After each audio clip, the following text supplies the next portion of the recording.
조국 핵신당은 워낙 조국 당대표 당이라도 과언이 아니에요. 99.9%인가 지난번에 당대표 의원님에 네. 나왔더라고요. 조국 대표도 당연히 대선 후보를 할 겁니다. 후보 단일화 이렇게 해서 민주 진보 개혁 진영 단일 후보가 되도록 해야죠.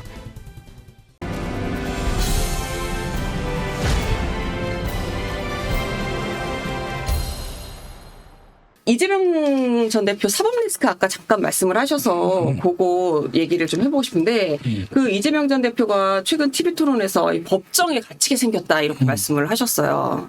그래서 인생에서 가장 힘들었던 시기가 지금이다. 내가 법정에 갇히게 생겼다 이렇게 얘기를 했는데. 그러실 거예요. 주에 3, 4회 정도 법원에 그러니까요. 출석을 하고 있잖아요. 네. 근데 이제 10월에 그 이정 교사하고 네. 선거법 위반의 재판이 1심이 선고가 막 네, 두 개는 아마 선고가 날 것 같아요. 나는 모양이더라고. 그런데 이제 예를 들어 검찰에서 수사 단계에서 부당한 수사는 우리 당원들이 좀 적극적으로 검찰청에 가서 시위를 한다든지 항의를 하거나 이렇게 하면 아무래도 좀 그 검찰도 사람인지로 좀 위축될 수도 있잖아요. 그런데 지금은 이제 기소가 돼서 네. 법원에서 재판을 진행 중에 있잖아요. 네. 그래서 사실은 그 우리 당원들이 가서 이렇게 재판에 항의하고 부당한 걸 호소한다 해서 별 반영이 되지 않아요. 오히려 그래서 이제 법리 논쟁으로 들어갔기 때문에 네. 오히려 이제 그쪽에 좀 해박하고 전문성이 있는 변호사들 이런 분들을 해서 잘 대응하는 게 더 맞는 게 아닌가 싶고요. 네. 이제 국민들은 많이 오해를 하죠. 당 대표를 맡아서 네. 사법 리스크에 대응해서 방탄하려고 하는 거 아니냐 이런 네. 오해를 하는데 저는 그렇지는 않다고 보지만 국민들은 그런 오해를 하고 있고요. 네. 10월에 이제 만약에 그 재판에서 좀 유죄 일형이 나면 본인도 부담이 되고 당도 많이 부담되는 점을 내가 지적을 한 거예요.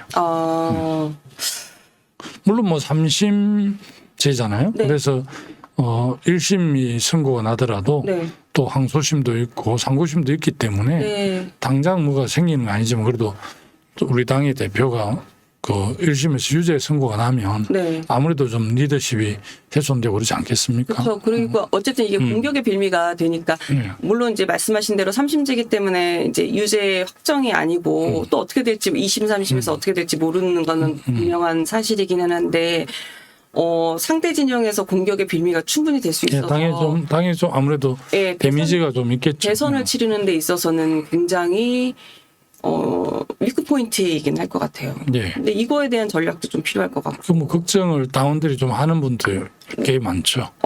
지역을 다녀보시면 네. 그런 목소리들이 꽤 네. 많이 있나요? 네. 그래요. 그 관련해서 이제 요 며칠 보도가 좀 나오기도 했는데 김경수 전 경남지사 네. 복권 관련해서도 얘기가 좀 나오던데 네. 이 8.15 광복절에 좀 사면돼야 된다 이런 목소리들도 있던데. 대통령의 이제 특별한 권한인데요. 네. 사면 복권이. 네네. 김경수 전 지사님은 제가 알기로 사면은 됐고 네, 맞아요. 이제 복권이 안 됐는데 왜 사면만 하고 복권 안 해줬는데 그것도 좀 의아하긴 하고요. 일단 지금 박근혜 정부 때 정무수석을 했던 조윤선 네. 정무수석 이야기가 나오는데 이 사면이라는 게 국민 통합 이런 차원에서 단행하는 거잖아요. 네. 그런 측면에 보면 김경수 지사를 좀 복권시켜주는 게 네. 합리적인 것 같아요. 광복절 때 복권 해야 된다고 보세요? 네, 많은 복권했으면 좋겠습니다. 근데 이제 이게 정성호 의원은 그 말씀하시더라고요. 광복절에는 안 할 거다. 안 하고 네. 대선 국면에서 대선 국면에 야권 분열용 카드로 할 거다. 근데 그럴 가능성도 있다고 보세요. 그런 의도를 용산에서나 국민의힘에서 하는지는 알 수는 없는데 네네. 선거에 이기려고 모든 수단과 방법을 다 동원하니까 네. 그런 측면들이 있을 수도 있겠지만 설마 그러게 하겠나 싶은 생각도 좀 들고 그냥 복권을 8.15에 해서 오히려 당내 역할을 할 수 있으면 좋겠다. 저는 자기 경남지사 출마를 안 한다고 이야기를 했고요. 네. 김경수 지사도 이제 4년 중에 네. 중간에 여러 가지 우여곡절이 많아서 네. 본인이 하고자 했던 보울경 메가시티라든지 그런 과제들이 남아 있어서 복권이 되면 경남지사를 다시 한 번 더 할지 아니면 당에서 중요한 역할을 할지 뭐 재보궐선거 날짜 다 알 수는 없지만 어쨌든 김경수 지사가 그런 정치 활동을 할 수 있도록 대통합 차원에서 윤석열 정부에서 복권을 좀 이렇게 단행했으면 좋겠습니다. 차기 경남지사 출마 안 하신다고 하셨는데 그러면 차기 대선은 어떻게 하시죠? 저는 뭐 우리 당 8월 18일 당 대표가 되면 난 차기 대선 출마 못합니다. 네, 2026년 8월 18일까지 그렇죠. 당권 대권 분리해야 된다는 걸 내가 주장했던 사람이고. 그렇죠. 그래서 두 가지 옵션이 있는데 당 대표가 되시면 못 하시는 거고 네. 이제 만약에 안 되시면 어떻게 하실 거예요? 뭐 이번 지금 어쨌든 어려운 여건에서 네. 당 대표 선거에 뭐 전력 투구를 하고 있어서 네, 당대 8일 발전당대 이후의 정치적 뭐 준비를 어떻게 할지는 아직 고민을 못 해보고 끝난 이후에 네, 전당대 전반을 좀 평가하고 네, 또 지난 총선에 제가 낙동강 전선에 패했는데 네. 그것도 정확하게 아직 진단과 평가를 못 했거든요. 아울러 같이 하고 네. 정책 진로를 선택해야 되지 않을까. 네. 그 대선 후보 잠깐 얘기가 나와서 그 당대표 되시면 아까 김부겸 전 총리, 뭐 이인영 의원, 뭐 임종석 전 비서실장 등등 말씀을 하셨는데 그 뭐 지금으로서는 이재명 전 대표가 사실상의 흐름으로는 굉장히 굳건한 느낌이긴 한데 이게 대선 후보 지지도 1위잖아요. 예. 여야를 통틀어서 1위입니다. 그렇죠. 지금 2년 동안 1위를 하고 있죠. 예. 지금 말씀하신 그 후보군들도 민주당 대선 후보 경선에 다 좀 참전을 해야 된다고 보세요? 뭐 다르게 신당을 만들어서 할 수 있는 뭐 여건이 되지도 않을 뿐더러 네. 지금 우리 한국 사회에서 특별한 일이 없으면 네. 주요 정당의 대선 후보가 본선에서 경쟁이 있거든요. 네.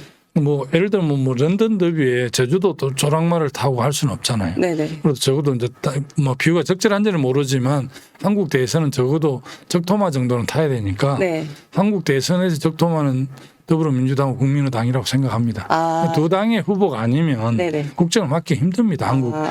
그 정치쟁이 확 뭐 7공화국을 여는 방식으로 해서 정치쟁이 확 바뀌거나 뭐 예를 들어 합의제 민주주의 내각 책임제로 개헌이 되거나 뭐 이렇게 하면 몰라도 네. 지금 대통령 중심제 권력 구조를 우리 국민들이 87년 민주화 대투쟁을 통해서 우리 대통령을 국민들이 직접 뽑았잖아요. 네네. 제가 뭐 그 직선제 개헌 투쟁하다가 제가 집시법으로 구속된 적도 있는데 그 국민들의 그 싸움을 통해서 이 민주주의를 대통령을 우리 손으로 직접 뽑는 걸 쟁취했기 때문에 네. 어떤 권력 구조로 가더라도 대통령을 국민들이 직접 뽑는 그 권한을 해소할 수 없어요. 그렇죠. 그러니까 이원집정부가 된다 하더라도 대통령 직접 뽑을 거고 그 권력 구조가 아주 바뀌면 몰라도 그렇지 않으면 한국에서는 국민의힘이나 더불어민주당의 대선 주자일 때만이 국정을 맡을 수 있기 때문에 네. 아마 지금 거론한 그런 분들이 적어도 그런 국정을 맡을 꿈이 있다면 그분들이 뭐 국민의힘으로 가겠어요. 갈 곳은 여기밖에 없지. 그렇죠. 그렇죠. 네. 그래서 그러니까 지금처럼 가령 전대에서는 지금 용기를 내서 나와서 이 판을 이제 만들어 주셨잖아요. 네. 그러니까 이제 대선 때도 이런 판이 좀 벌어져야 된다고. 이제 그렇게 보기 때문에 나는 그렇게 역할을 하려고 하는 거고 아마 이제 대선 또 후보 룰은 또 지금 정해져 있는데 또 바꿀지는 모르겠어요. 네. 마지막으로 하나만 여쭤보면 그 민주당을 어쨌든 떠나셨던 분들 전병헌 전 의원이라든가 등등을 다 함께 해야 된다고 말씀하셨잖아요. 네. 근데 거기서 떠나신 분은 아닌데 조국 혁신당의 예. 분들은 말씀을 안 하셨어요. 조국 혁신당은 지난 총선에서도 연대연합한 셈이죠. 지역구는 다 우리 민주당 후보가 나가고 네. 비례는 특히 호남에서는 우리 당을 압도를 했어요. 그렇죠. 전 지역에서 거의 몇 군데 빼고 다 이겼더라고요. 그렇죠. 그런데 그 조국 혁신당도 지금 뭐 많게는 10% 적어도 7, 8% 나오는 굉장한 지지율이 있는 네. 거죠. 어떻게 보면 우리 진영에서 이제 대선 때는 그야말로 뭐 후보 단일화 내지는 연대할 수밖에 없죠. 조국 핵신당은 워낙 조국 당대표당이라도 과언이 아니에요. 99.9%인가 지난번에 당대표 의원님에 네. 나왔더라고요. 근데 거기도 이제 사법 리스크 문제가 있는데 네. 조국 당대표가 그걸 극복하면 조국 대표도 당연히 대선 후보를 할 겁니다. 그리고 우리가 이제 결선 투표가 있으면 참 편한데 아직 없기 때문에 네. 후보 단일화 뭐 이렇게 해서 진보 개혁 진영 단일 후보가 되도록 해야죠. 그건 뭐 저는 뭐 조국 혁신당하고 충분히 주요 정책 가지고 할 수도 있다고 보고 있고요. 네.